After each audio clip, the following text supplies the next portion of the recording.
All right, so how's everyone doing today? Can you guys see my screen? Drop a one if you can. Drop a one if you can see my screen. Awesome. So definitely a couple of you guys. Hello to everybody.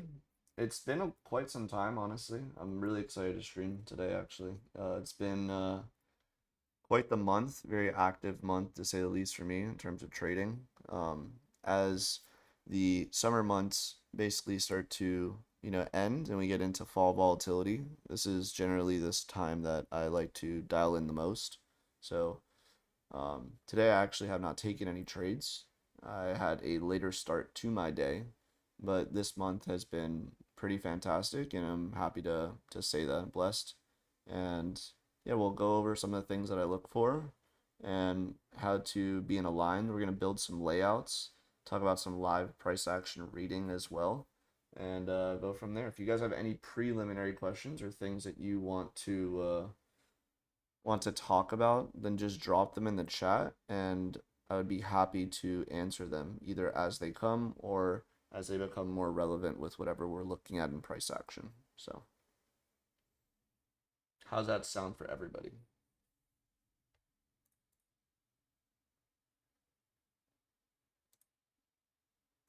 Interesting. Did my Discord crash? Oh, I really hope not. Can you guys still hear me?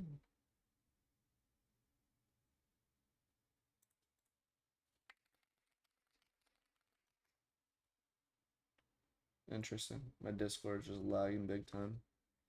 Okay. All right. All right. So yeah, ask some questions. Let's start with that first. Once you guys can ask some questions, um, I'll go through. I'll kind of gauge the discussions and see where you guys have some things you want to talk about, and then from there we can definitely start a discussion over live price. You can't hear me? Oh boy.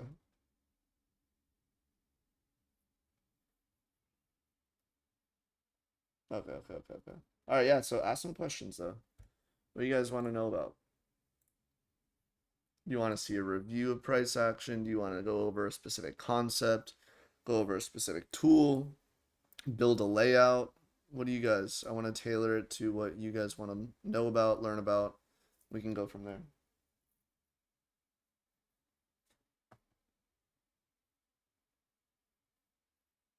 How do you start a layout? That's a good question.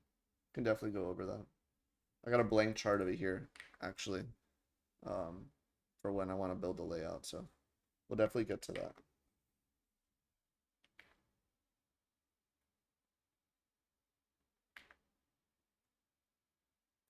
I like that question.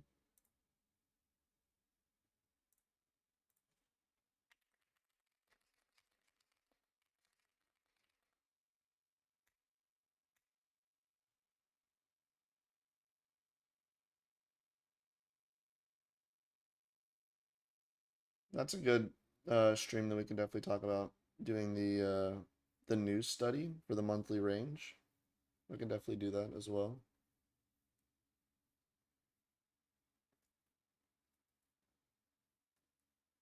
Yeah, we can definitely talk about that. What else? Don't be shy. Do not be shy. You can ask anything you want.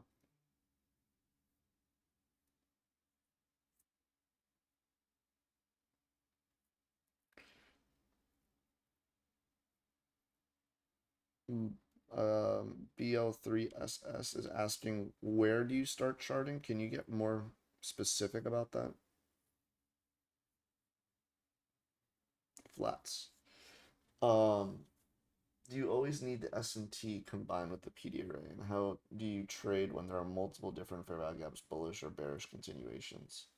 There's a lot to unpack in that specific question, but the first thing I'll say is that understanding the strength leader and the lagger will definitely help with answering that.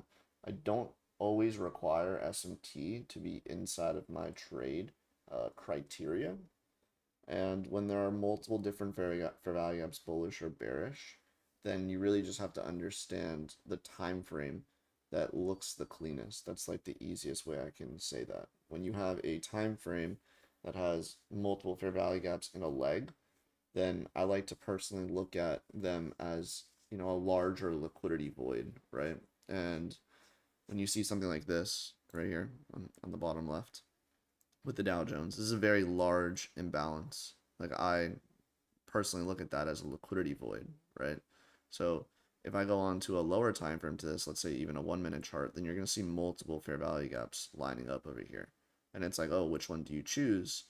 The moment that we basically have this, you know, candle that basically taps into this larger liquidity void, I'll just be monitoring the order flow that happened at this basically high to this low and see how does that support. Is there any bullish fair value gaps that can be respected here to then trade up into a higher premium? Or if there's not, then basically all I would do is wait for one of these fair value gaps inside of this leg to be traded to, and then get some sort of confirmation in terms of, you know, order flow shifting, whether that be a bullish fair value gap failing, another fractal imbalance after, you know, basically running liquidity, or, you know, something to the degree to say, okay, well, I don't want to take in that open risk from basically this high to this low. So then I would look for some sort of lower time frame refinement. So just so you can see a little bit what this looks like. You can see there's fair value gap here, there's a fair value gap here, there's a fair value gap here. It's like, which one are you going to basically look to hold, right? I would just wait for some of these fair value gaps to basically look to present a response. If they're a breakaway gap, then generally speaking, I'm just going to leave that alone because I don't have a lot of, let's call it, confidence in trading with breakaway gaps and understanding that concept just out of pure honesty. That's always something that I've struggled with, is just knowing exactly which fair value gap will be a breakaway gap. It always looks good in hindsight, but trading off of that concept alone is just more challenging for me, and I'd be lying to say otherwise. So hopefully that answers your question, NABZMO7.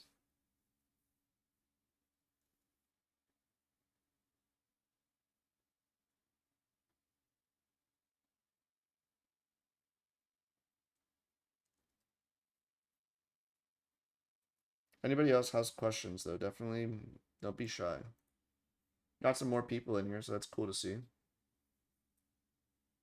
Yeah, if you struggle with the breakaway gap, then part of, you know, really understanding your specialization in a trader is also knowing what you are very good at and know what your weakness is. And I've already been, you know, very, very clear with this.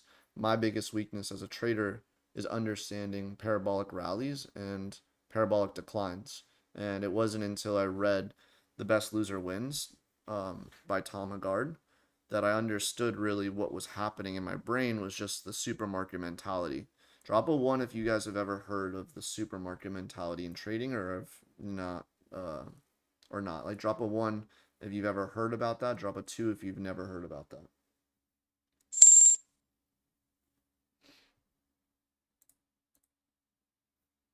So this is a really big eye opener, and has especially helped me as of recently, because when the markets are trading at all-time highs, this is something that's very, very important to understand. So for everybody that's dropping a 2, before I give you the answer, I really kind of want to just hear what you guys believe, or, you know, can try to deduce from what that means um, in trading. So what do you guys think, for everyone that's dropped a 2? Use some critical thinking and try to understand and deduce, what does a supermarket mentality mean to you?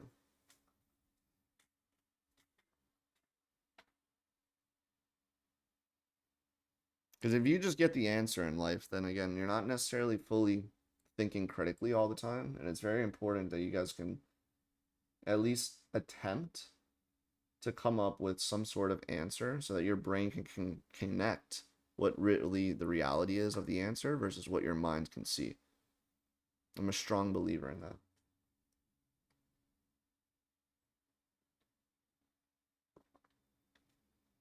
Dare said it pretty well. Getting stuff for a discount. It's not trying to be involved in every move. That's something different.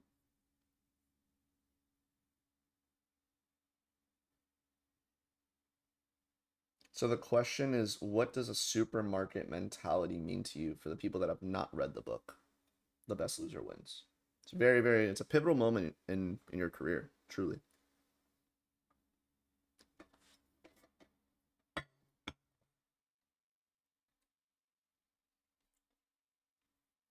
So it looks like Derknecht.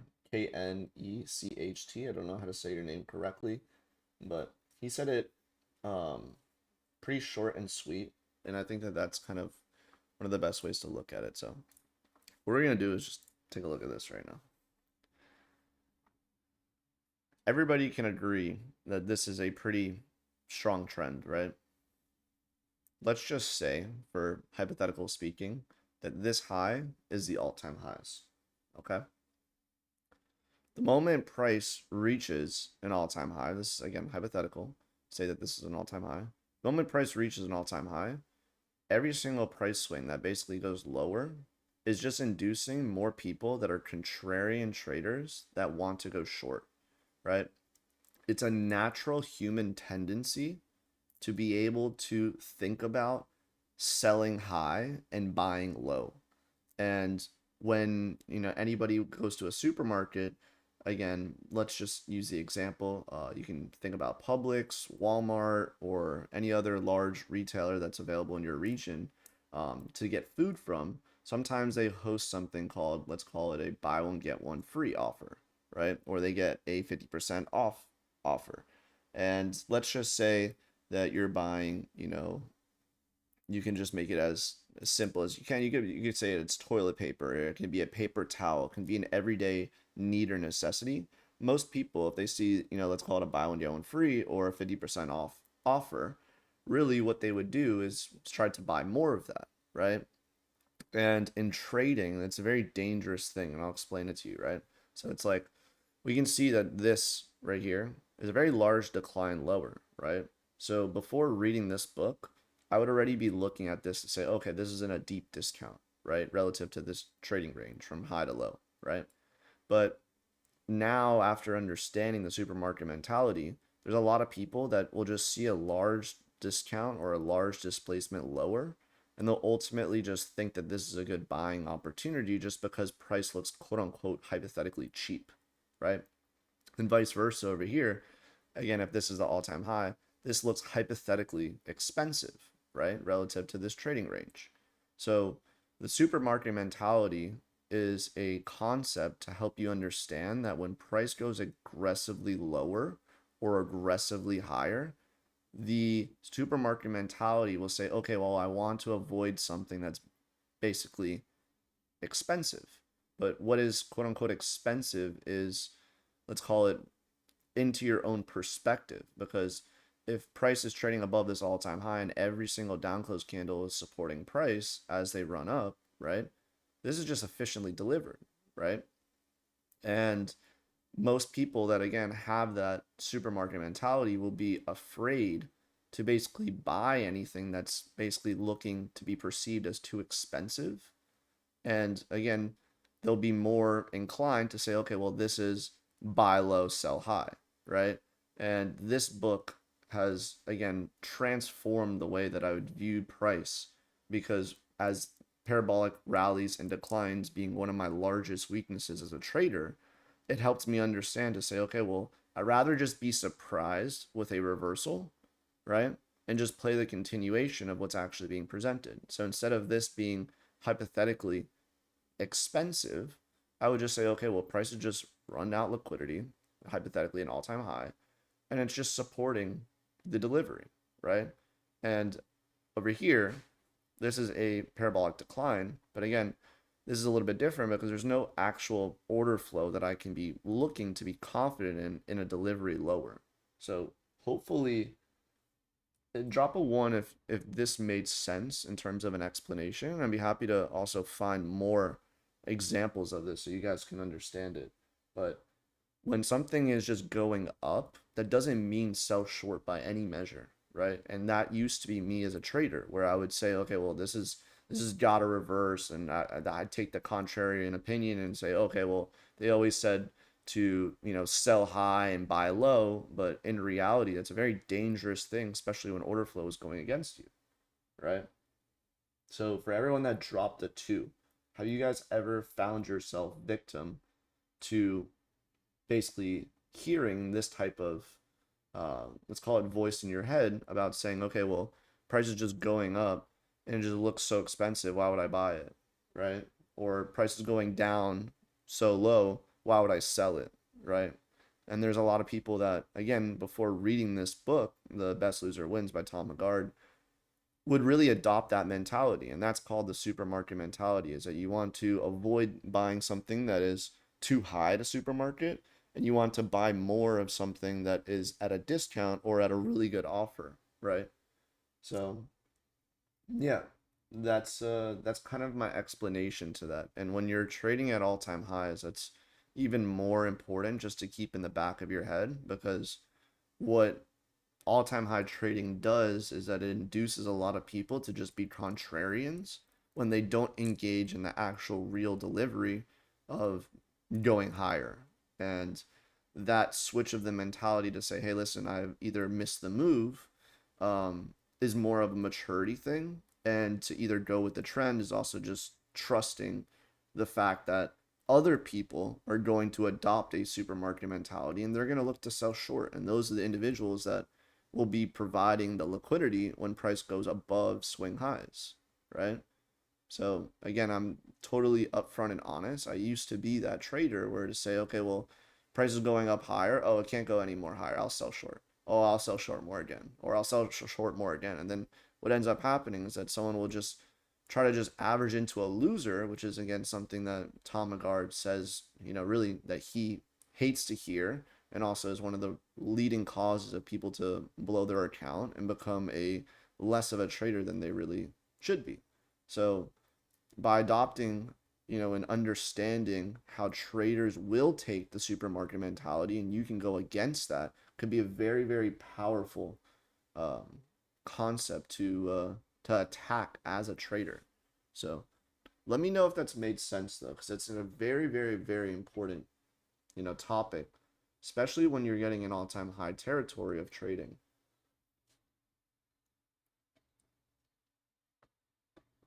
I'm just gonna get a sip of water, but yeah, just let me know if you guys have any questions based off of what I just explained right here.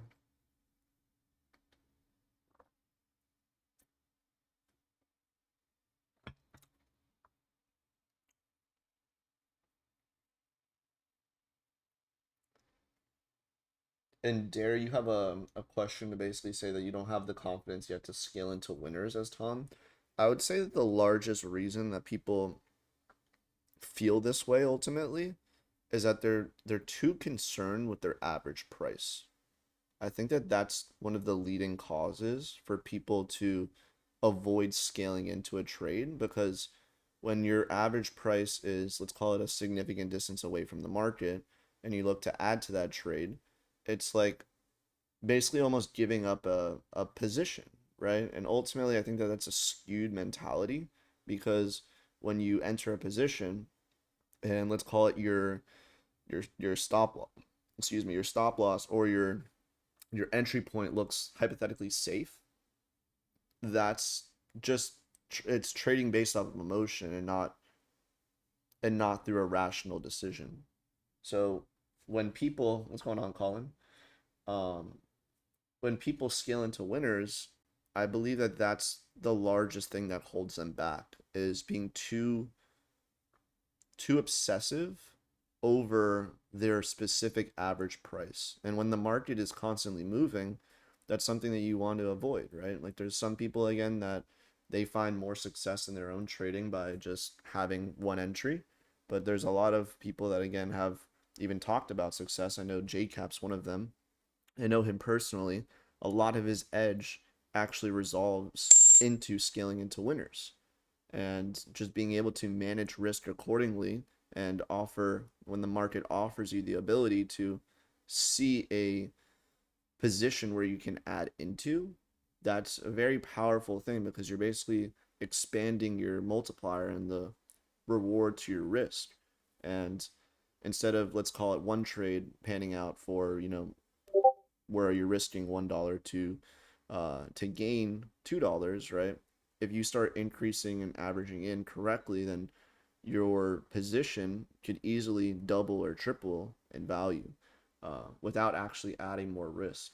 And when you have the supermarket mentality trading like against that, right? That's actually one of the better times that you want to scale in, because that's when other people are going to be taking the other side of it and they're scaling into their losers. So whenever you're thinking about averaging into a trade and averaging up, ask yourself if you believe that the supermarket mentality is present in the market, because that's basically the mentality you want to attack. Hopefully that helps you, Dare. Let me know if that was helpful. And probably random, definitely agree. Anyone that says that they've never averaged into a loser, I just politely don't believe them. But that's something that all traders have had to deal with once or twice at least in their career to understand how dangerous that is. And then again, if you're able to attack that or flip that on its head, then that's something that can be exploited as a large edge.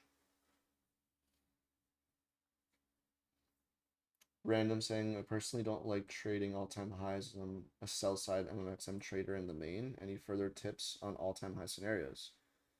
Probably random. Have you ever looked at inversing your charts? And it's not a joke, it's just an actual real thing.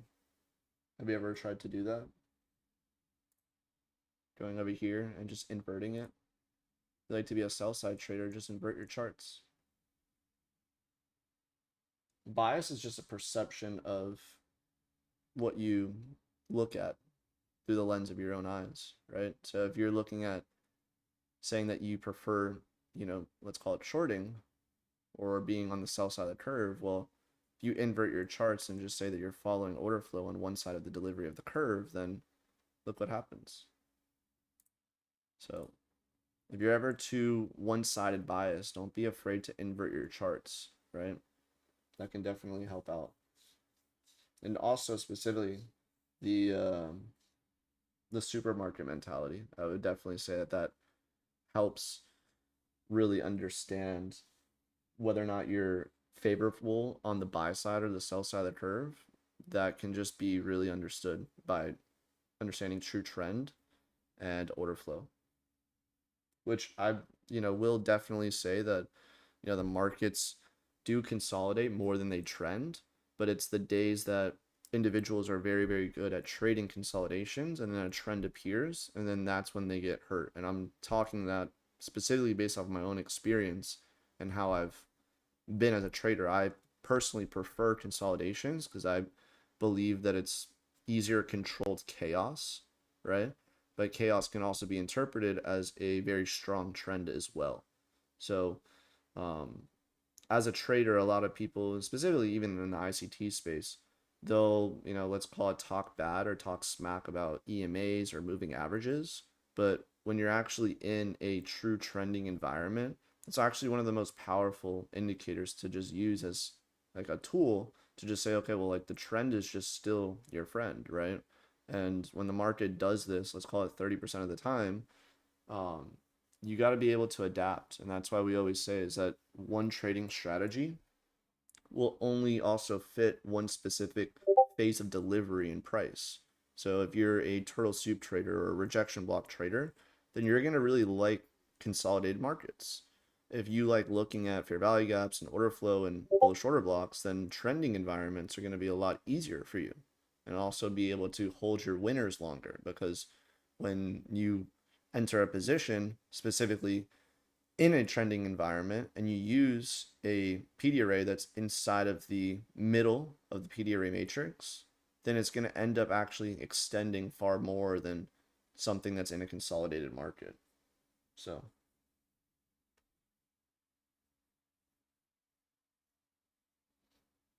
Jason's asking again just about supermarket mentality. If anyone wants to explain it to him in their own terms, and I can look to either confirm or negate that, then I'll give you some XP.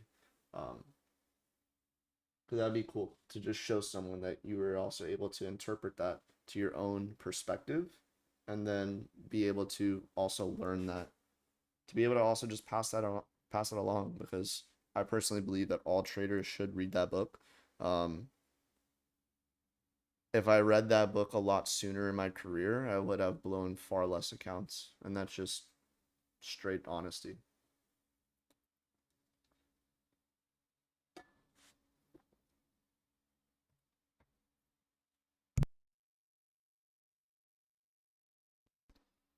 All right. Does anyone else have any specific question? The name of the book is The Best Loser Wins by Tom Haggard.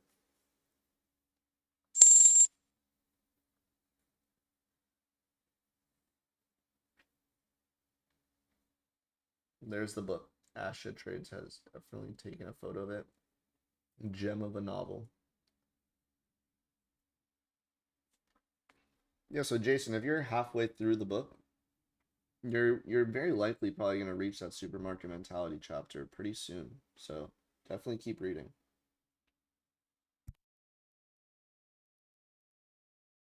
And you guys get to like see this live too. Like that's the reason why I'm also trying to highlight it and explain it, right? Like think about these two price actions from the Dow and the Russell, right?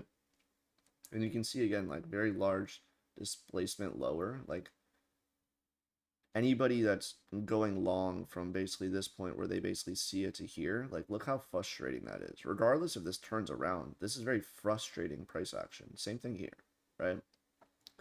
Versus just saying, okay, well, this is just going up. It's the strength leader. Anytime from buying here is just a lot easier. Like it's not, again, reversals are going to happen in the market, but you just also want to like ask yourself what type of mentality you want to adopt as a trader. Are you going to constantly fight what's being presented, or are you going to also join what's being offered? And that's a question that you need to ask yourself, because I know a lot of good traders that are continuation traders, and I know a lot of good traders that are reversal traders. So whatever suits your personality greater is what I will always say that you want to focus on yourself.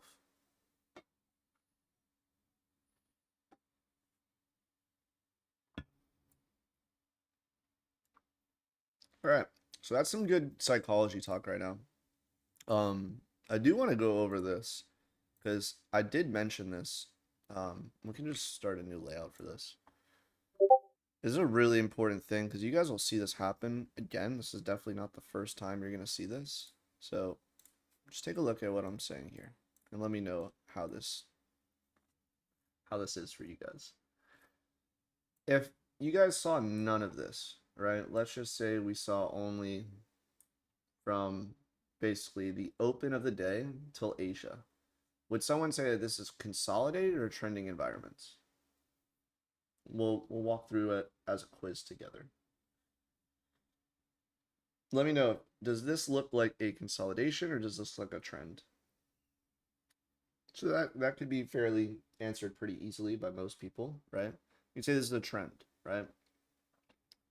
If you guys saw, and then again, these are just some of my executions. I got nothing to hide. I trade on lower time frames. This right here is a clear trend, right? So when you have a trending market, right, in Asia, what you want to understand is say, okay, well, where's the daily open, right? Because the moment you have a trending market in Asia, I'm going to ask myself, is the daily open going to be influential during New York? Like this is the first thing that's happening inside of my head, right? So the moment that you can go over there and say, okay, well, this is a trending market in Asia. I have this daily open. I want to understand if New York has any degree to where it wants to trade to the daily open. And this is also in confluence with an RTH gap. And I'll show you that right now.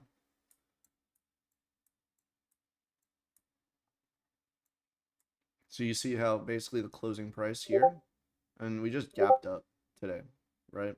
So at 9:30, I want to see when we don't have any respect to basically the daily open during New York, like how does this interact, right? This is going to be something that's very important to me. So we have the daily open here, and we can clearly see this is a trending environment.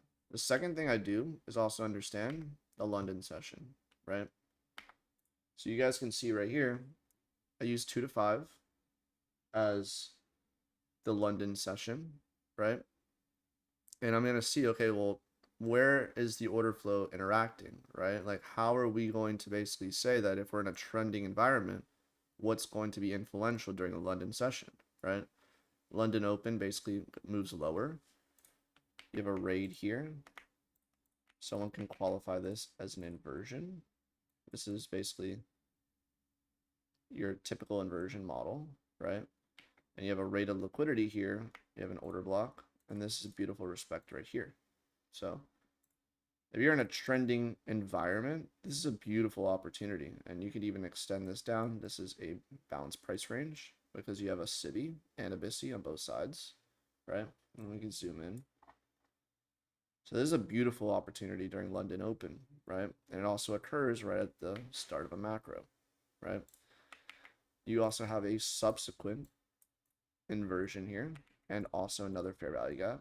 This is basically your fractal delivery, right? So this again right here is also another opportunity to pyramid into the position or get a part of the trend, right? So if I was reviewing London Open with understanding a trending market, right, as a precursor, there's no reason to fight it, right? Just find reasons that will negate bearish order flow and also show a response to bullish order flow. So you had a clear rate here, you had an inversion, you had an order block here, perfect respect to it. You had a subsequent inversion here and a new fair value gap here to continue its delivery. Does anyone have any questions based off of the daily open and London session as of right now? Testing 1 2, audio. Hello, hello, hello, hello. Anybody can hear me? Okay, okay.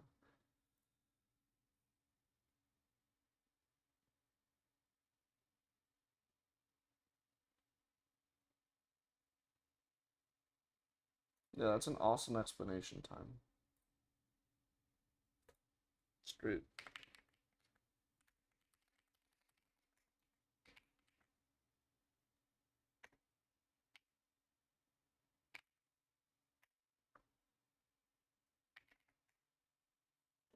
All right.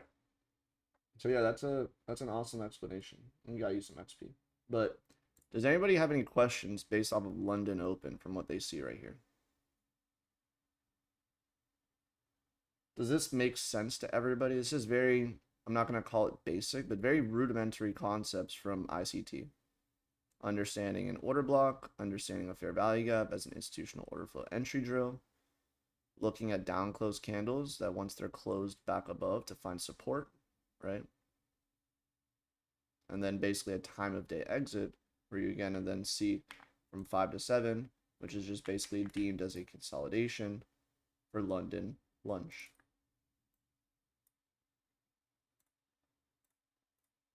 Does that make sense to everybody? Your explanation was good time. That's what I said. So this is London lunch right here. New York open right here. This is your protraction, right? And you can just see again where previous order flow has been sponsored. Do they responsor that? They do. If you wanted to just grade your price swing, you can see this is almost perfect to a discounted leg, right? And price will expand higher. Again, you have another inversion that's here, and you have a fair value gap that's here. So this middle section right here is a balanced price range. Price respects that, moves higher, and then looks to take out the London lunch, right? And then as New York Open happens, this is an early Judas swing where you basically raid this liquidity, right? And this is what we're going to talk about right now, right here. So take a look at this. 925 is here, right? 930 is right here. So the moment that we open up at 930, look at this. This is basically my London kill zone, right? Where you can see 2 to 5. And you can see basically liquidity that's in London, right? At 3 a.m. This is where the move started. Look how you have this SMT here,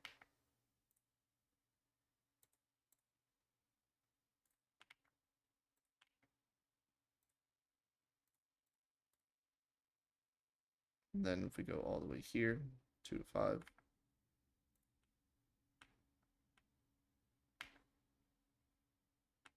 And I'm just explaining the profile of the day, right? So look, 9:30, we've already ran the low. And same thing I can just do right here, and you guys can see that visually, right? So 2 to 5. We've ran that liquidity. Is everyone with me so far? Drop a 1 if you are. Okay. Awesome, awesome, awesome. So you guys can see that right away, again, when we talk about the trending condition, I want to see, does 9:30 look to trade to the daily open, which we talked about, right? Daily open being here.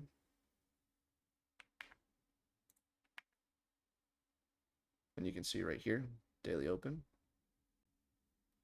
And you can see right here, daily open. And you can see right here, daily open. So if everybody's with me so far, again, I want to see, does New York have any ability to respond to the daily open, right? So you immediately have a clear strength leader in the market, right? Where basically the London open lows were rated on the Dow, the Russell, and also ES. Doesn't run the full low, but still a very prominent low gets ran, right? And that same low is basically held up. So what I've mentioned to you guys very, very clearly is that during trending environments in Asia, I want to see, does New York basically return to the daily open? Does New York return to the daily open? Does New York return to the daily open? Does it return to the daily open? Which one of these are respecting the daily open? Would it be the Dow or would it be the Russell? Look at this. Very algorithmic signature right here. When you see prices not closing below the daily open in this type of one directional profile, that's going to be very influential, right? So this is going to be basically showing me that, okay, well, this was just a rebalancing effect. This is going to seek that deeper discount. And this is clearly our strength leader, right? So this right here is just kind of in the middle for ES.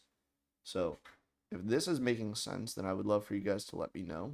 But when you have a one directional profile, and this is not going to be the same time, this is not going to be the last time you're going to see this. But when you have a one directional profile, right, it's very important to study the London kill zone as well as the daily open during New York. Okay. And then now we're going to toss on some indicators. And we'll build a layout so you guys can see how this bias basically lines up from what I personally look for, right? So we're going to add the 30-second opening range. And then I'm going to also add the TTFM. So you guys can see right here that the moment we've identified that this is a strength leader, right, I'm already going to look at bullish models, right? So I'm not going to care about other models. And I'm only looking at basically the 9 to 11 window. So I can also go down where it says time filter. And I'm going to put in 9 to 11:30. And this is generally speaking when I want to look for this, right? So 30-second opening range immediately. You guys can see. I'll color this right here. For my bias, again, do we have a 30-second opening range? Is it bullish or bearish? They close the 5-minute. They respond to the high. They respond to this wick. And then they close back above. At this point, again, anything above this candle's high, this is all supermarket mentality for people that are just wanting to go short. Order flow is bullish. We're above the 30-second opening range. And we're also above the weekly open. So I'll pull up the stat map. And then I want to toggle on the weekly.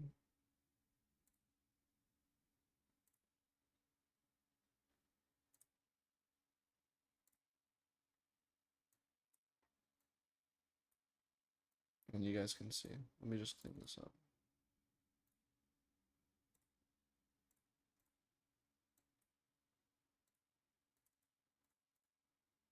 So everyone that was asking me about how do you build a layout, this is how I'm personally showing you how I'm building a layout, right? So we've talked about on multiple streams. Let me just do this real quick. So on multiple streams, we've talked about where basically the weekly open is in agreement with the 30-second opening range, right? So if we're trading the weekly range expansion, right? Which again, you can also use this. Go like this. We'll add the T-Trades weekly profiling. And then I'm going to offset it. I'll show you how this looks.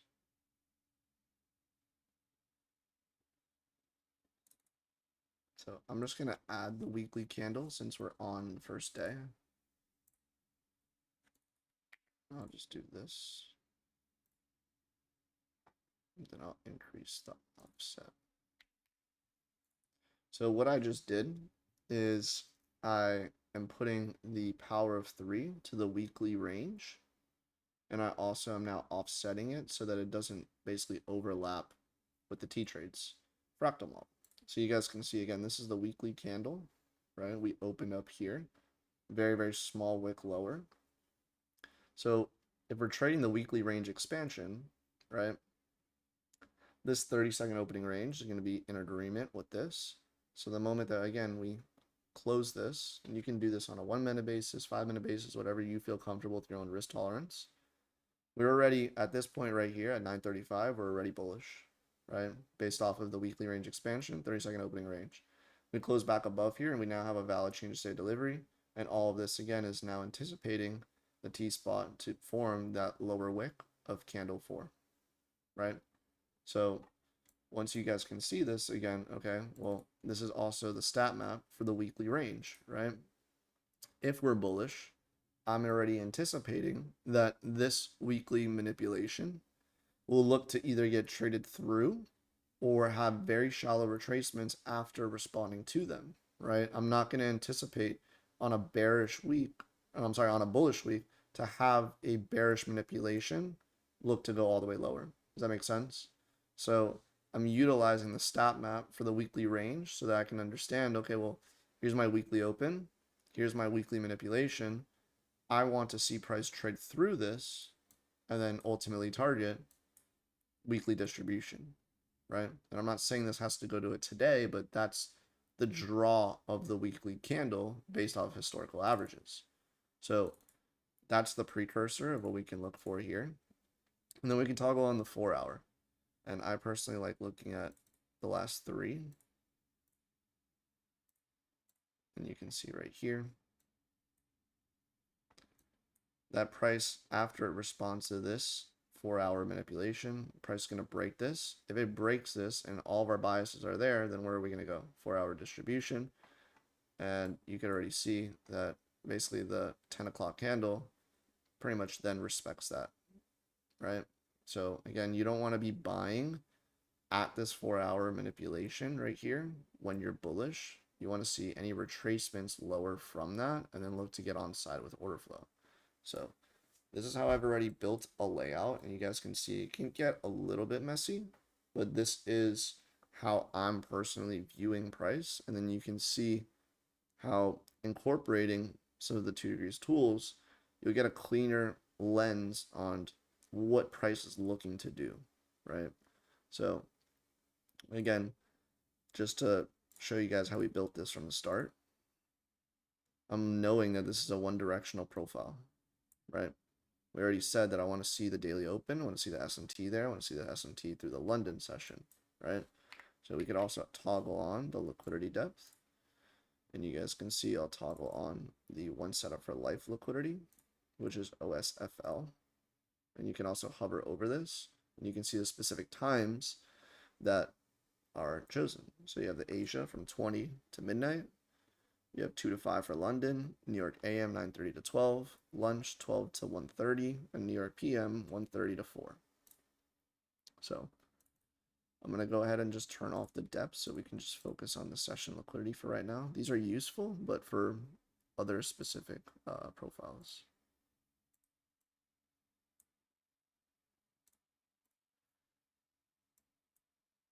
And then what I'm going to do also is add the labels. And that's a little bit too light for this session highlighting.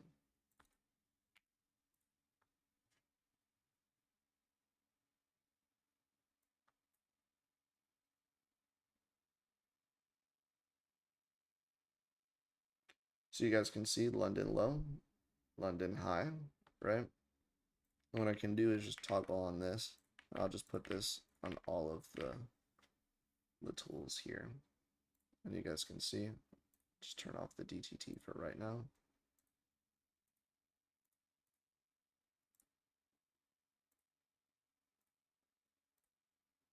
So now that London range, you can see that we rated London low, rated Asia low, and the New York PM. London low, Asia low, New York PM's not rated. This is stronger than the Dow. London low, Asia, New York PM, all not being taken out. So this is our strength leader going into the open, right? So you guys can see here again, I mentioned that 2 to 5 is the London open.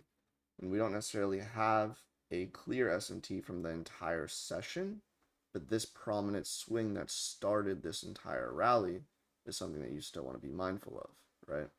So let me know if you guys have any questions specifically about this, right? But again, this is how we build a layout, right? So this is the weekly open. I like to put that in orange. So we're above the weekly open. We're above the 30-second opening range. We have SMT based off of London lows, right? And we have one direction profile attacking supermarket mentality. So personally speaking, again, this is a very nice opportunity. This is a very clear sign that anyone, again, after this is just going to try to pick a top. And then you just follow order flow, right? So then you have your TTFM lining up where this is the T spot. And again, this candle trading down lower to then make a wick. You can then go into a lower time frame, let's call it a 3-minute. And you can also see how price will again rate the liquidity, trades back above, down close candles. So this is just following order flow. Nothing more, nothing less.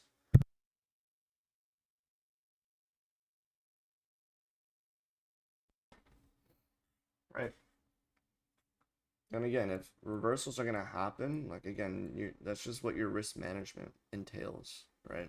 So if you're worried about, like if you're a type of trader where your personality is saying, okay, well this can reverse, like it very well can. Like I don't make the market, you guys all know that. At any point there could be a significant news driver, this can be a, you know, something that hits the wire, and this can disrupt the order flow. But from a very technical aspect, there was nothing that was supporting price to go lower after 935. And you can again see this right here. I was personally looking at this morning. It's just continuing that same logic that we were seeing. The inversion from 2 o'clock, then the imbalance, right? It's just following that same fractal. And basically, this is a 2-minute inversion that I was looking at. The 1-minute did pan out, where you can see that it was a little bit cleaner, right? You get that first inversion here. And then price then looked to close through the series. And this gave you that early change of state delivery feature that we have on T-Trades. And it was also a clean market maker buy model, right? So you have a consolidation. You have another consolidation that's inside of stage 1 and then stage 2 redistribution right here. And then we've mentioned this on previous streams where, again, when you have 2 consolidations stacked up right here, this is going to be a low resistance liquidity run for when price starts to go back above. So you can see that, again, after breaching this consolidation, there was basically no hesitation, and price literally in the same candle just went to rate out this liquidity. So I personally missed this entry on the 2-minute, This 1 minute wasn't necessarily fully confirmed, in my opinion, when I was looking at it, but that's just part of the game as well. So, and then you can have that nice delivery to 2 standards right there. So prices can retrace after this 2 standard deviation, right? And this is again where you can be up to you, like your own discretion, right? It's just the same fractal that you see again. So it's just getting speeded up, however you want to say it. So it's again, you have a raid, you have an inversion, price gonna go and look to take out liquidity. So this right here would have been a pretty solid move. If you would have took that based off of the 10 o'clock candle, which is that new 4-hour power of 3. And you can see that this is the liquidity that was placed from the macro that we basically rated inside that same macro, new imbalance, and price just went and ran up. So there wasn't necessarily an opportunity in this leg, but when price comes down again, this was a pretty solid opportunity. That this liquidity from here to here would have been a nice 20-30 points, risking basically 1-to-1. So yeah, that's pretty much what I got for you guys as of right now. And you can kind of see how when price is just coming over here, it's just stacking inside of this order flow.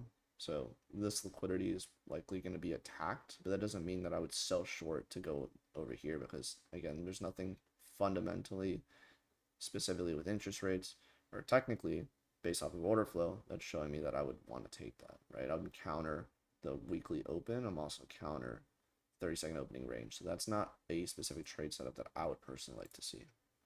But yeah, you guys can see again, this is that weaker pair. And again, a little bit stronger, but still weak, right? So again, we talked about this earlier on the stream, is that you have a very large displacement lower, right? Same thing here. If anybody that took longs here, again, it's a little bit more frustrating to be looking at price action like that, because this is, again, this is attacking that supermarket mentality where people just see a large displacement lower and think it's a discount, but again, the opportunity that sustains is still going to be lower prices, right? So, and you can see that, again, there is, well, I wouldn't say no technicals, there is some small technicals here that would warrant a NQ retracement, and that's, again, you have a 2-stage SMT here based off of ES, but again, I would not be trading short in the strongest market because that's just not something that I like to do. So let me know if this makes sense. I mean, we kind of did a overview of what's been going on, and then I can also show you this, which is pretty cool. So if you guys aren't familiar, if you're trading the NASDAQ, these are probably arguably the most important stocks that are encompassing the index futures. So when you talk about index futures and NASDAQ, you want to understand the components, right? So we had a one directional price action from the daily open at 6 p.m. Stocks open up at 4, right? So this is the pre-market gap, right? And you can basically see, again, from all the tickers that are here, everything that cuts into this, which is basically the imbalance, right? This is a very clean signature where you can say, okay, well, look at Amazon, and you can weight that next to Tesla, right? There's a clear S&T here. It's the same way that I would look at the Dow or anything else, right? So the moment price, again, for the most part, if you were to draw this as an imbalance, right, even draw it like this, you can clearly see that there's literally only one index future that is basically going lower than that pre-market. So that's the same type of, let's call it, narrative that we talked about here, right? Where at that daily open, you want to see 930 look to attack it, right? It's the same thing that you see right here. Their opening price at 4, basically Amazon was the only one that wanted to go below the pre-market open, and look at all the other ones, they went higher. So this would have also further supported a bullish bias for me going into New York Open for NASDAQ futures. So You can clearly see again 930. This is a typical, as you see on a lot of people's social medias, like this, their opening range breakout on stocks.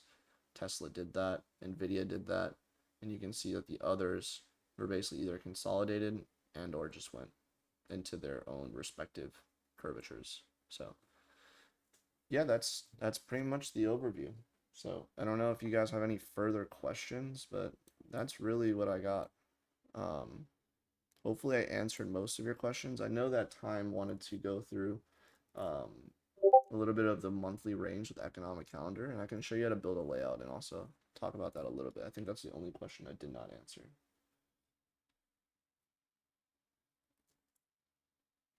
Can you explain the two-stage S&T a bit? Sometimes it gets me confused. Yeah, if it gets you confused, like I just want to be open and honest when I say it. Like, don't worry too much about it, right? Because that's, I want to say it's a little bit more like, I wouldn't call it advanced, but it's more of a like a very deep narrative that you want to be able to understand with that, because you can pull out S&T anywhere, but I specifically like looking at time-based S&T from sessions.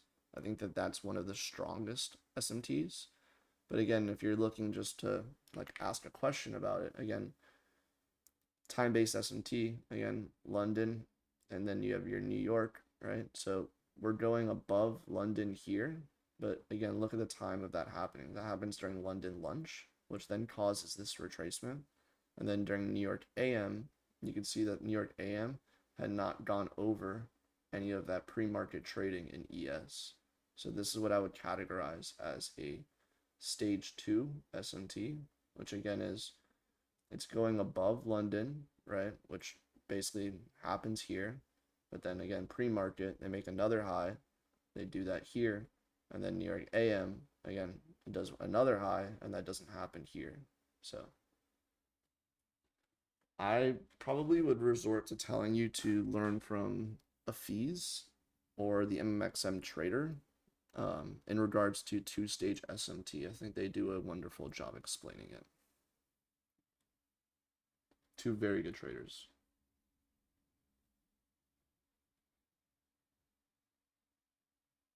Does anyone else have any questions?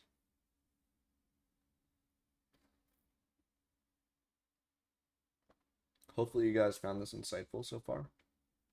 If you did, please let me know. I appreciate that.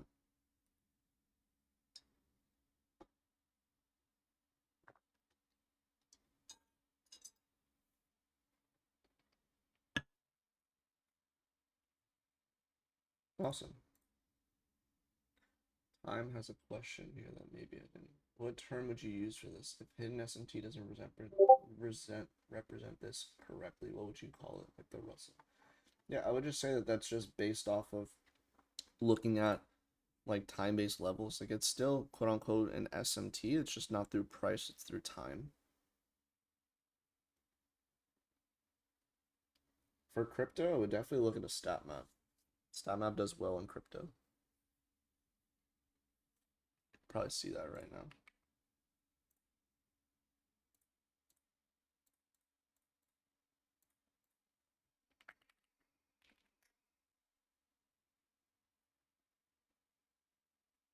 Stat map during crypto.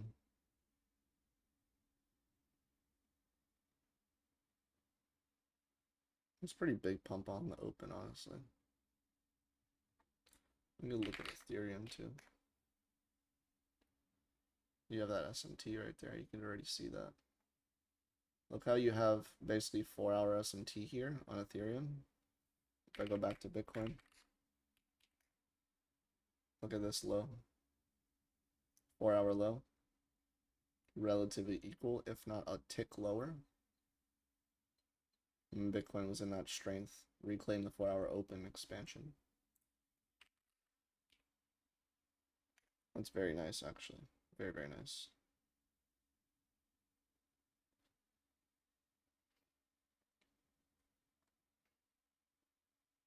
Appreciate all the kind words from Random, Time, Madwick, Walt, Jason. Appreciate it. And Rapture. Shout out to you. So yeah, just as we're looking at crypto, I want to see how this is performing.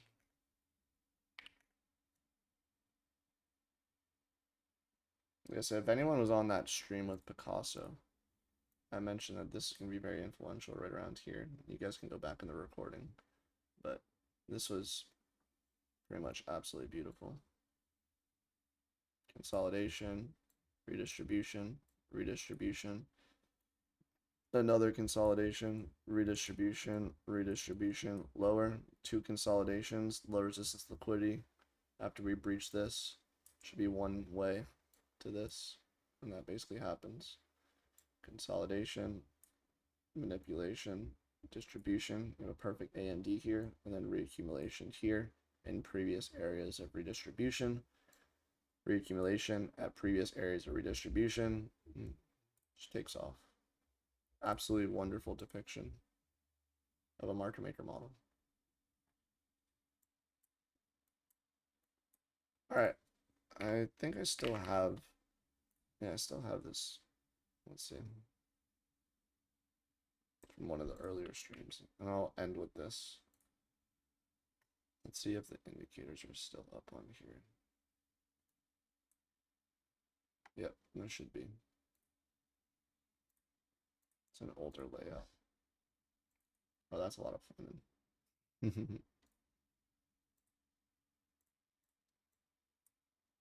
All right, let's talk about it. We're going to do this to the monthly.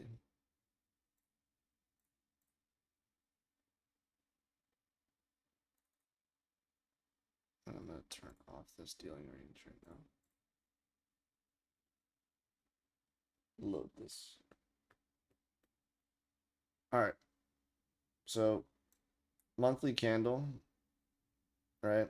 And you got 2 degrees news, right? And again, you can kind of just see and just walk through this, right? We're going to study a monthly range. Just look at the high impact news and how they basically create swings within the monthly range, and that'll help you out. So we're just going to go through one of them, and then you can kind of see how that also applies here. So you have unemployment, average hourly earnings, and employment rate, and ISM manufacturing. This ended up setting the weekly low, I'm sorry, the monthly low and the weekly low to start off August, right? You have ISM right here, right? And unemployment claims right here again. So that means that the previous month, if I were to go over here, we had NFP a little bit earlier.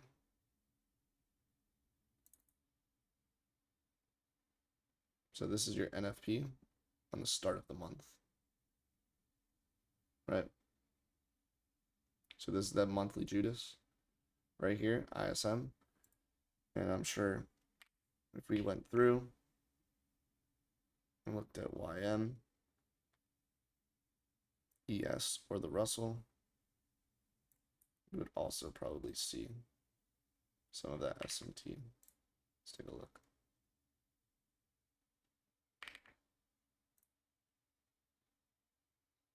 So there wasn't any initial SMT on the lows going into it, but rating them previous month there was.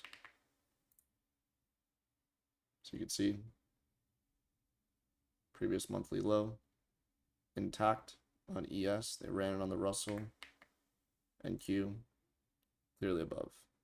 So immediately first week of the month, you want to see how that interacts with any of that previous monthly range, right? So you guys can clearly see that. So that's the first driver that you want to pay attention to. Second one right here, do they have any significant displacement away from this? So this is a strength leader. You want to be looking at fair value gaps and imbalances.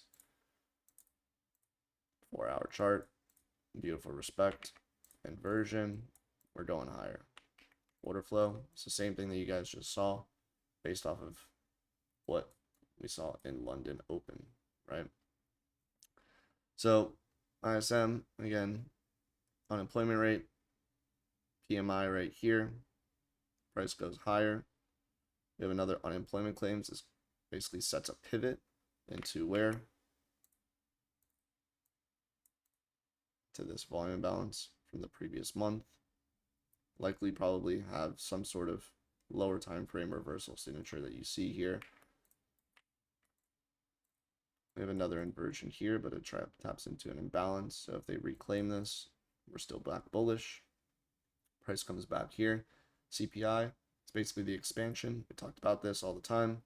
Expansion of the monthly range, and this goes to take out previous month high. Again, you have PPI right here.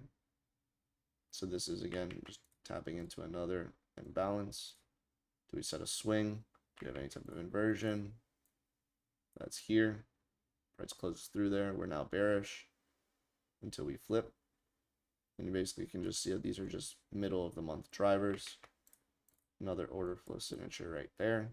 And then that's going to go and run out the news liquidity.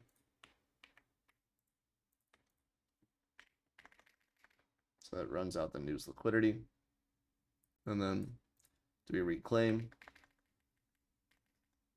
We reclaim. Fed Chair Powell speaks right here in a rejection block schematic.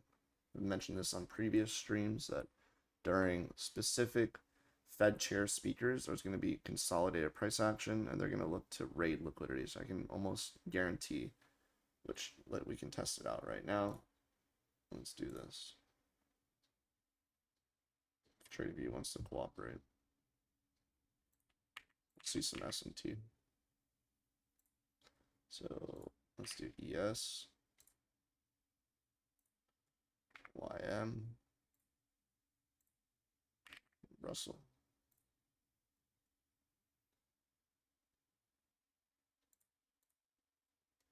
We'll go like this.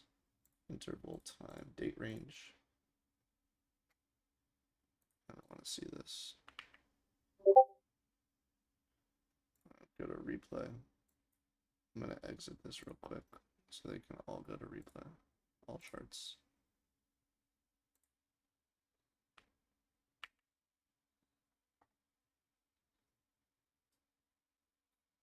Low, higher low, this low, lower low. So you have that Fed chair S&T right there. The price is going to trade into the imbalance here, rebalance, and look to expand higher.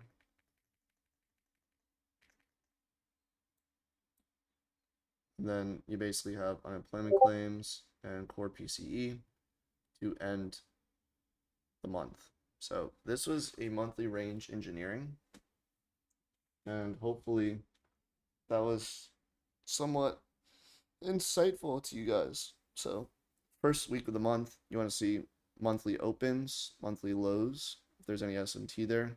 Do we have any imbalance away from that first trigger? And then from there, is there any continuation signatures that this is going to be basically the low? You saw that there was no SMT from these lows, so they were just going to trust the order flow, trusted the order flow, and then basically price is going to rebalance previous basically monthly arrays, which would just been at this order block or volume imbalance, which we did here. Price then rebalanced, got on side again, and then it wanted to go and raid the highs. We have CPI obviously being the monthly range expansion, PPI offering a retracement after we had order flow signatures, and then middle of the month retail sales and preliminary UOM. I honestly don't know what that is. UOM, consumer sentiment. Now I do want to know. Probably look it up after the stream. But again, this is your balanced price range signature right here. Price respects 50%, heads lower, write out news liquidity, which would have been here or here, and then price goes lower, rates the initial low here, responds back into this imbalance that set the monthly low.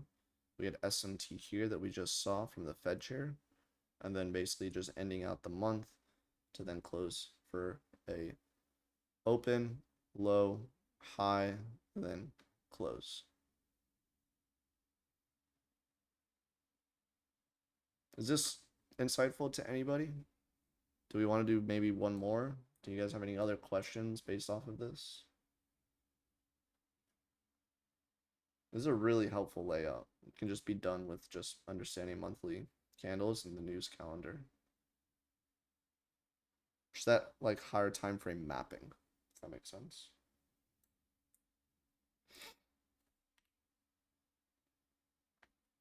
You can see right here, ISM. So you guys will start to see the signatures, right? Jolts, unemployment claims.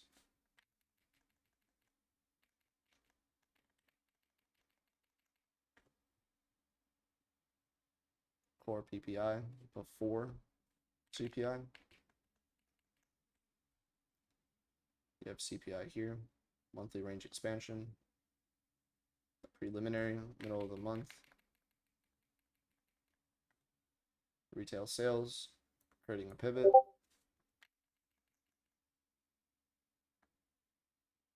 Car meta, you asked me what was the OHLC you just referred to. This is the monthly range. The Fed chair right here. Can almost not say guarantee. Let's just look at it. You got S&T. Low. Lower low. Low. Higher low. Low. Higher low. Low. Higher low.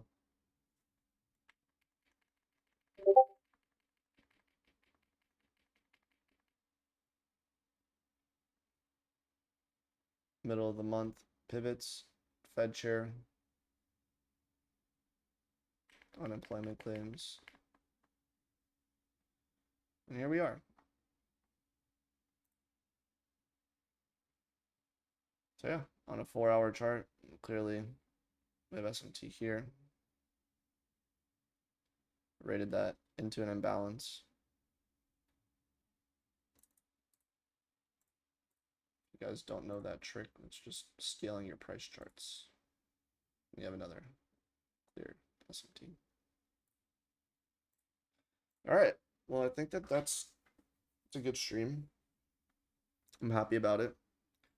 Do you guys have any other questions that you might want to ask?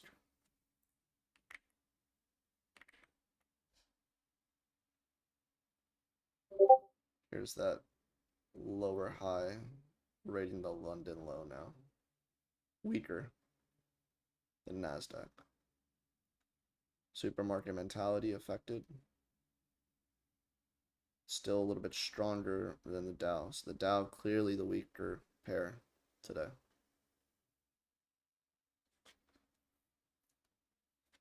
Let's see. So there's a little bit more turning down from the 11 o'clock. So NVIDIA basically put in its high.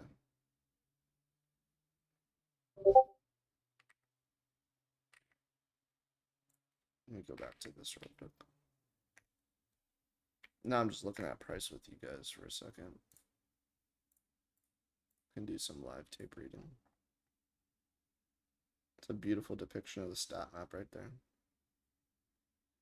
Close through the bullish manipulation. Just be mindful. So I would have never taken this short. Never. But yeah, if someone did, congrats to them.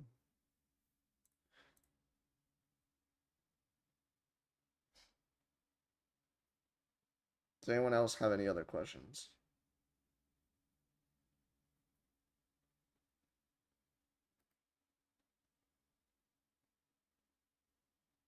Going once, twice. I'm surprised there's not at least one or two more questions.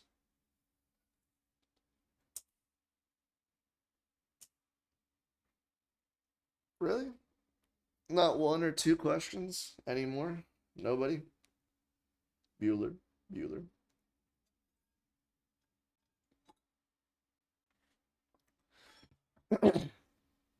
Armetta says, why would you have not taken the short? It's clearly the strength leader, right? There's no specific candle closure with C2 or C3 that I would trade based off of the fractal model. We're above the weekly open and we're above the 30-second opening range. So I have more than enough confidences to tell me that I would never take this short. Yeah, I did say Bueller. I love that movie. Really good movie.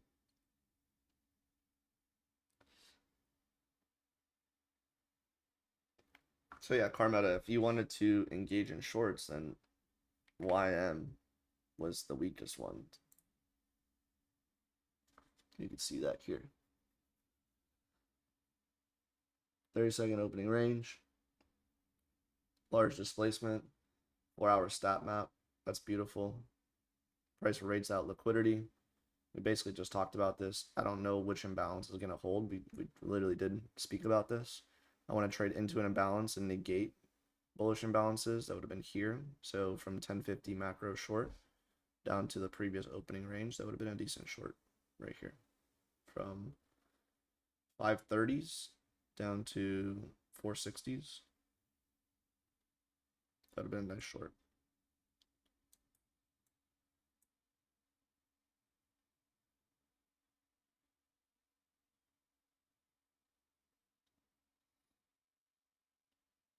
I have a question to say.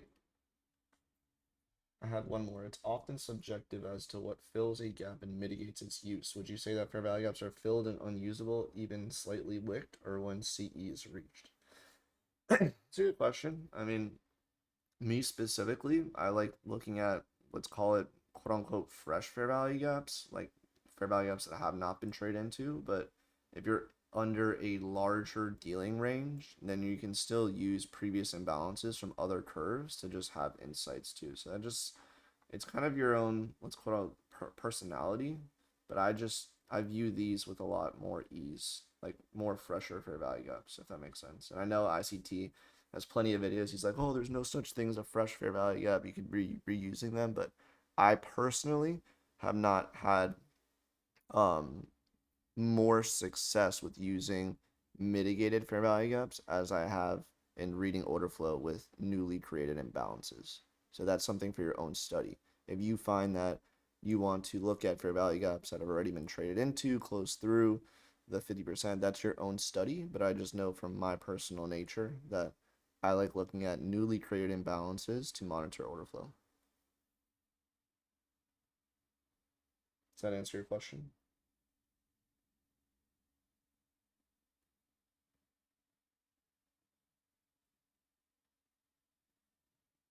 Can I ask you the question? What do you personally see more success in using?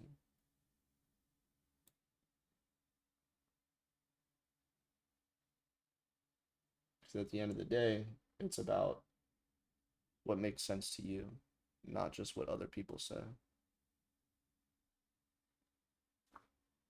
You're the one that's pressing the button.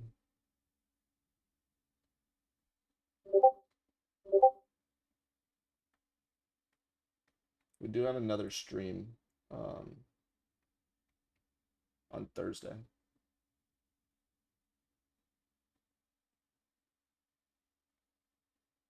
Yep. So Asha Trades, there you go.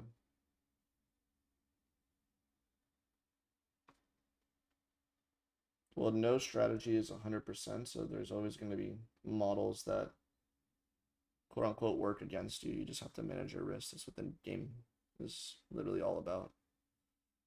If you don't manage risk, you can't sustain. Managing risk is extremely important.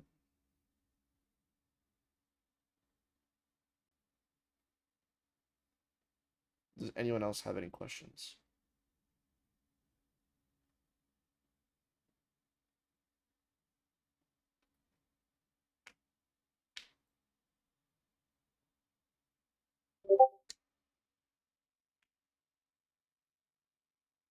All right. If you guys enjoyed the stream and you want to see more of them, one thing that I would say is that head over to the general chat and let some people know what you learned or what they potentially missed out. We're a community, and it's, you know, awesome when other people uplift others and also share what they've had as their largest takeaway, and it'll inspire the community to join and ask more questions that you may have maybe had as a question that you didn't necessarily ask, and or things that other people may ask and you might find insightful to your own journey. So it is it's an everlasting loop, and if you guys have that ability to let people know, then I would appreciate that. But yeah. And Q responding over its 30-second opening range.